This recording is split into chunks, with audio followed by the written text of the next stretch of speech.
On the test that you are going to be having, the last 3 problems, the logic part of the test, there's gonna be 1 question just like this, with a statement. I don't know what it is right now, but it'll be a statement similar to this, and it will say, "Write the conditional, converse, inverse, contrapositive," and actually, it's not going to say biconditional of this statement.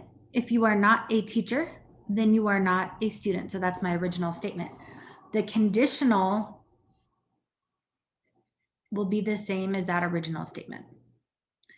The converse will be to flip the order of that original statement, right? So the original statement is P goes to Q, the converse is Q goes to P. So the converse would be, if you are a student, then you are not a teacher. The inverse, check that off, the inverse will be the same order as the original statement, but both statements will be negated. So in this case, instead of if you are not a teacher, it will be if you are a teacher. And then you are not a student. So if you are a teacher, then you are not a student. That will be the inverse.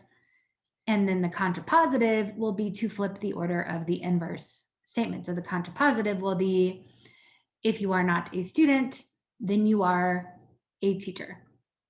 And if we just go one slide below, it will have the answers. The conditional is the original statement. If you are not a teacher, then you are a student.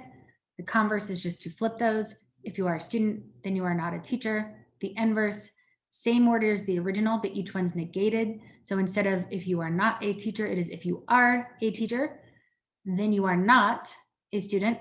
And the contrapositive is just to switch those two around. If you are not a student, then you are a teacher. So they're both negated, but they're flipped.